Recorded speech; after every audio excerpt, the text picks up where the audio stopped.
Good morning student. आज हम पढ़ेंगे कक्षा 9वीं का विज्ञान। इसमें है अध्याय 12 कार्य और ऊर्जा। इसमें पढ़ेंगे यांत्रिक ऊर्जा संरक्षण का नियम। इससे पहले हम लोग स्थितिज ऊर्जा, गतिज ऊर्जा, कार्य ये सब के बारे में पढ़ चुके थे। अब देखेंगे यांत्रिक ऊर्जा संरक्षण का नियम। देखेंगे माना m द्रव्यमान का एक वस्तु h ऊंचाई से स्वतंत्र पूर्वक गिर रहा है। ठीक है, देखना माना m द्रव्यमान की एक वस्तु h ऊंचाई से स्वतंत्रता पूर्वक गिराई जाती है। प्रारंभ में वस्तु की स्थितिज ऊर्जा mgh है और गतिज ऊर्जा शून्य है, क्योंकि इसका प्रारंभिक वेग शून्य होता है। इस प्रकार वस्तु की कुल ऊर्जा mgh है। अब यह वस्तु गिरता है तो इसकी स्थितिज ऊर्जा गतिज ऊर्जा में परिवर्तित हो जाती है। यदि दिए हुए क्षण पर वस्तु का वेग v है तो गतिज ऊर्जा में क्या हो जाएगा, हाफ mv हो जाएगा। दिए गए क्षण में वस्तु का वेग v है तो गतिज ऊर्जा क्या हो जाएगी, हाफ mv स्क्वायर हो जाएगा। वस्तु जैसे जैसे नीचे गिरता है इसकी स्थितिज ऊर्जा कम होती जाती है तथा गतिज ऊर्जा बढ़ती जाती है। जब वस्तु धरती पर पहुंचने वाली होती है तो इस अवस्था में वस्तु का अंतिम वेग भी अधिकतम होता है या अधिकतम हो जाएगा। इसलिए अब गतिज ऊर्जा अधिकतम तथा स्थितिज ऊर्जा न्यूनतम होगी।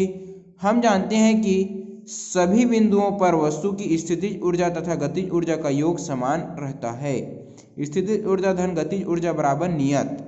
देखना नियतांक होती है, क्योंकि जितनी ऊर्जा स्थितिज ऊर्जा कम होती जाएगी गतिज ऊर्जा बढ़ती जाएगी, गतिज ऊर्जा कम होती जाएगी तो स्थितिज ऊर्जा बढ़ती जाएगी। उसका पोल जो ऊर्जा उस कण पर पूरा जो कुल ऊर्जा रहती है वो नियत ही रहती है।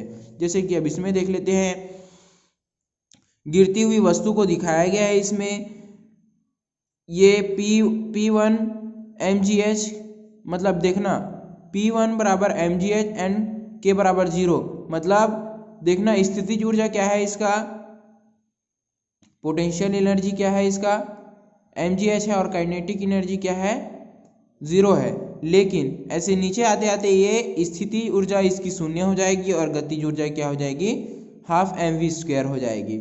ठीक है, अब देखेंगे इसके आगे बढ़ेंगे जब तब देखेंगे इसमें mgh plus half mv square is equal to नियत। ठीक है, किसी वस्तु की गतिज ऊर्जा तथा स्थितिज ऊर्जा का योग उसकी कुल यांत्रिक ऊर्जा कहलाती है। यह कुल यांत्रिक ऊर्जा है। हम देखते हैं कि किसी पिंड के मुक्त रूप से गिरते समय इसके पथ में किसी बिंदु पर स्थितिज ऊर्जा में जितनी कमी होती है गतिज ऊर्जा में उतनी ही वृद्धि होती है। बहुत से ऐसे अन्य उदाहरण अवलोकन करेंगे और तर्कों के आधार पर समझेंगे कि ऊर्जा को न ही नष्ट किया जा सकता है और न ही उत्पन्न किया जा सकता है, केवल इसके एक रूप से दूसरे रूप में परिवर्तन किया जा सकता है। अर्थात पूरे ब्रह्मांड की कुल ऊर्जा क्या होती है, नियत होती है। यही ऊर्जा संरक्षण का नियम है। देखना यहाँ क्या पढ़ेंगे, ऊर्जा को ना तो नष्ट किया जा सकता है ना ही उत्पन्न किया जा सकता है, इसे केवल एक रूप से दूसरे रूप में बदला जा सकता है। ठीक है, परिवर्तित किया जा सकता है। अर्थात पूरे ब्रह्मांड की कुल ऊर्जा नियत होती है। यही ऊर्जा संरक्षण का नियम है। ये चीज को याद रखना, बार बार पढ़ना, और क्या है एक लाइन में समझ में आ जाएगा कि ऊर्जा को ना तो उत्पन्न किया जा सकता है ना ही नष्ट किया जा सकता है, केवल उसके रूप में परिवर्तन किया जा सकता है। ठीक है, और पूरे ब्रह्मांड में जितनी ऊर्जा होती है वो नियत ही रहती है। यही ऊर्जा संरक्षण का नियम है।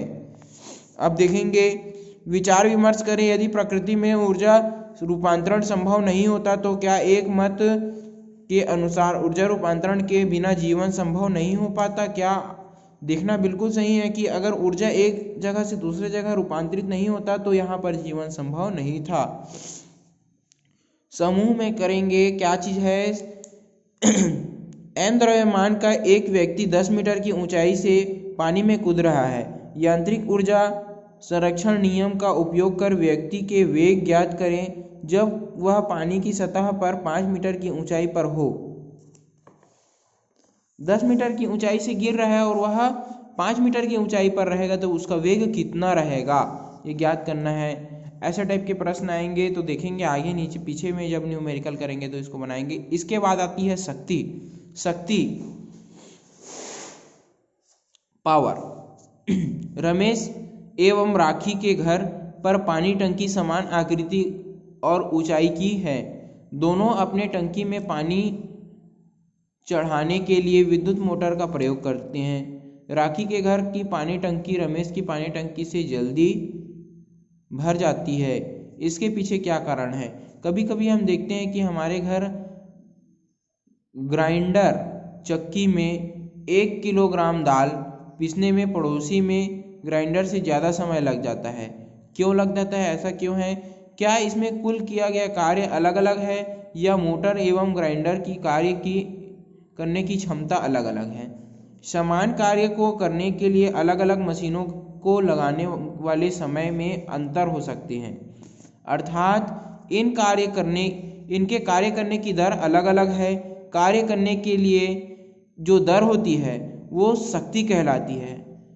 देखना आप, इसके यहाँ अगर पानी टंकी 1 घंटे में भर रही है तो इसके यहाँ पानी टंकी 45 मिनट में ही भर जाएगी।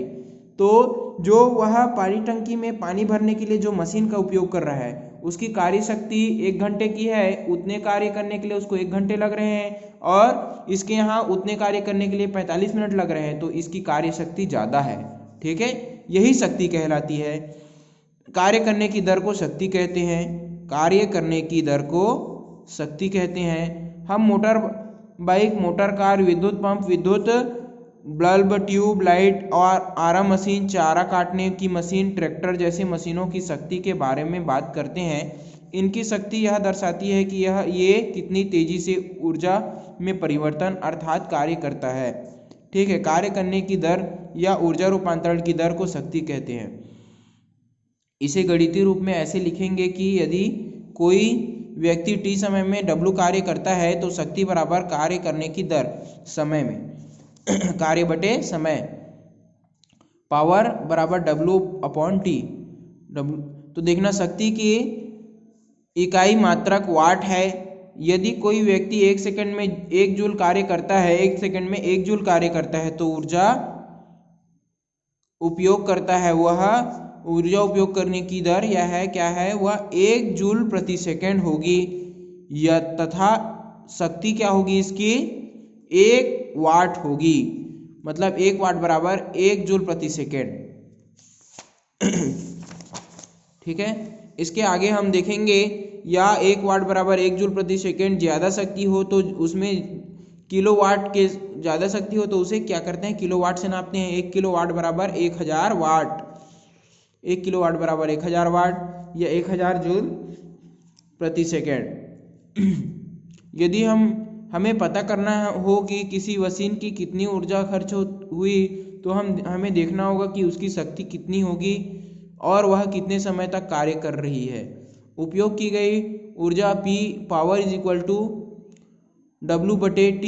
मतलब अब यहाँ पर कार्य कितना होगा तो W बराबर पावर गुणित T, मतलब शक्ति गुणा T, P गुणित T।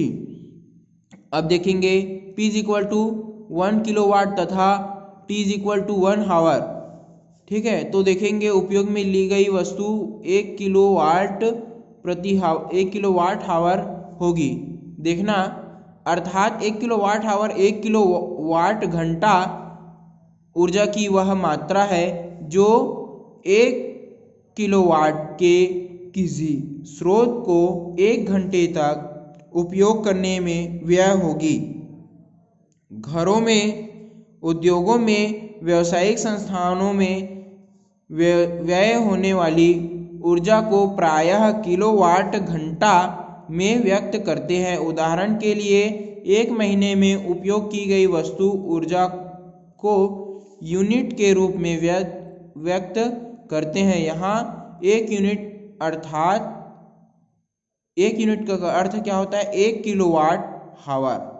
ठीक है, अब देखेंगे 1 kilowatt hour is equal to 1 kilowatt गुना 1 हावर, तो 1 हावर मतलब 3600 सेकेंड। अब देखेंगे इसको जूल सेकेंड में ऐसे लिख सकते हैं। अब देखना उदाहरण जो आएगा आप लोगों का, ये उदाहरण को आप करना, ये न्यूमेरिकल प्रश्न को इसको बना कर लाना।